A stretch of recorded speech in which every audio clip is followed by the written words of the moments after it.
Your friends, your brothers, your sisters, your family, they will not trust you if you conceal from them your passions, your business endeavors, your entrepreneurship, everything that you like doing in your own time. Instinctively, people will be able to tell that they're talking to a mask when they're speaking with you.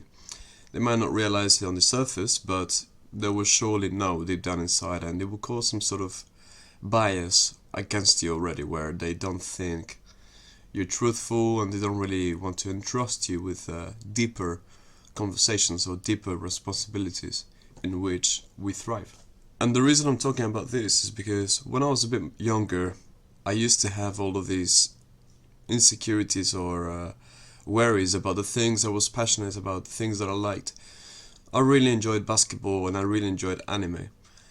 But back then, anime wasn't really a thing that was popular like it is today, and people didn't really understand it or like it very much.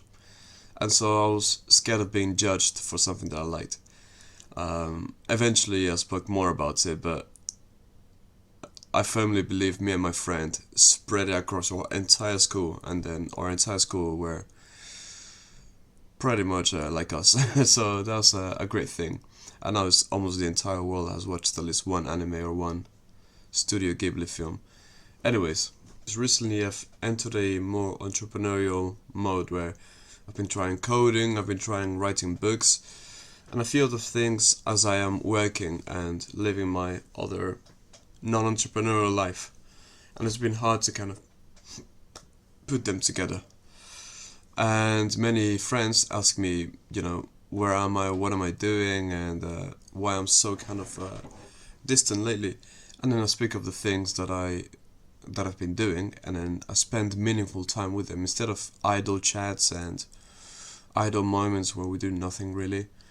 I spend meaningful moments in which we can get to enjoy each other's company way more, and being in company of people that you think, all right, they're living, to their core, they're living their truth, they're not really hiding anything.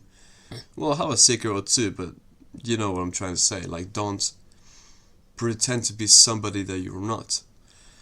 And so, thanks to that, I've been able to become more transparent in my own friendships, in my own life, relationships too, which I don't do anymore, but you know how that goes. Also, in speaking about the things that you're passionate about and that you like doing, you might discover talent in your friends, or you might discover different, enlightenments in your own head, where you might say to a friend, hey, well, actually, I've been singing or I'm playing guitar in my spare time. They might hit you up with a, oh really, me too, I've been playing piano, maybe we should form a band. Yeah, maybe we should. Yeah, okay, we make a song, okay, boom, bam, we're famous, cool. And then you have something like that. Or even in business, you say to your friend, hey, loading,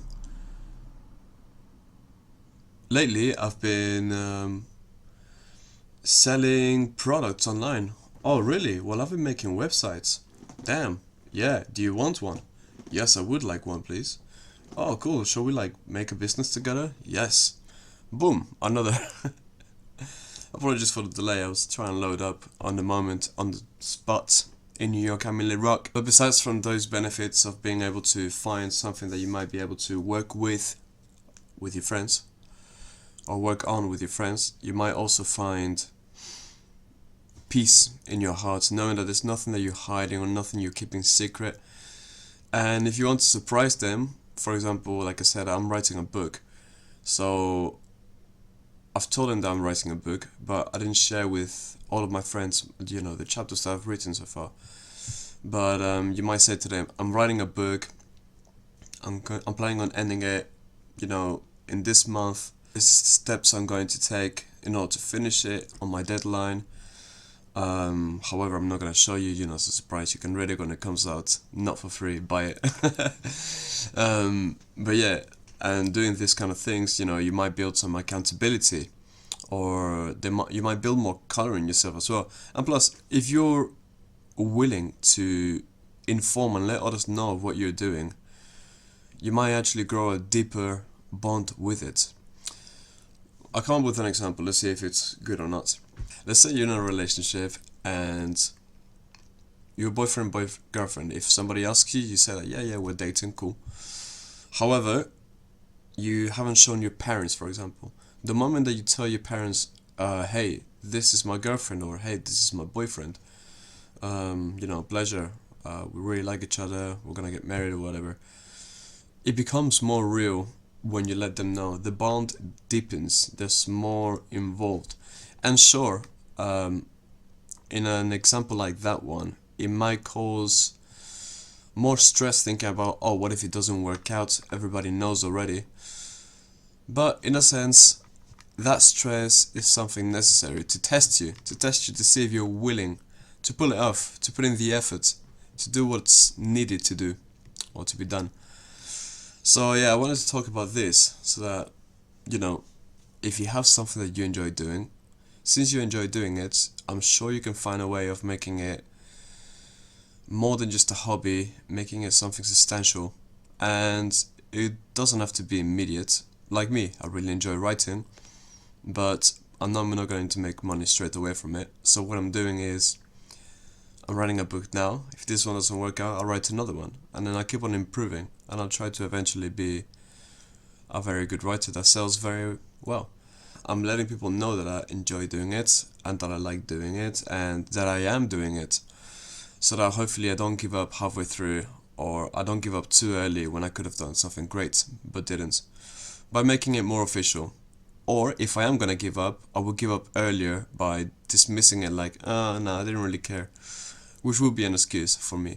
An example of this whole accountability in your goals, and as well as building your character and bearing it with confidence, is when I told my friends I was going to be celibate. Like, I decided, I am a religious man, I converted to Islam, but I still was struggling with the entire relationship thing because I wasn't religious before.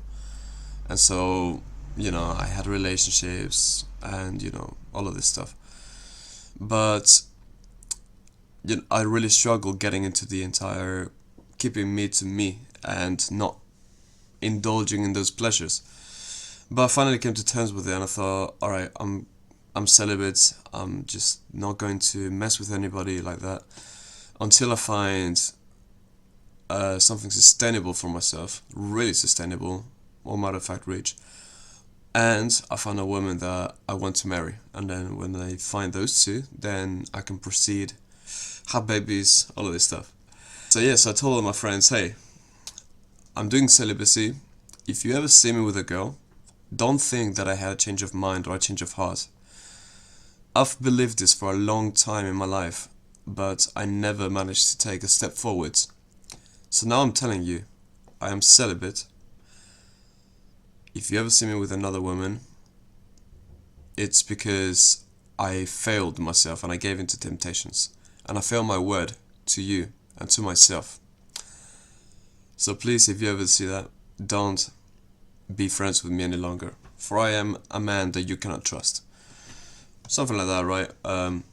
When I was telling my friends, I put like war music in the background and I made it really cool anyways.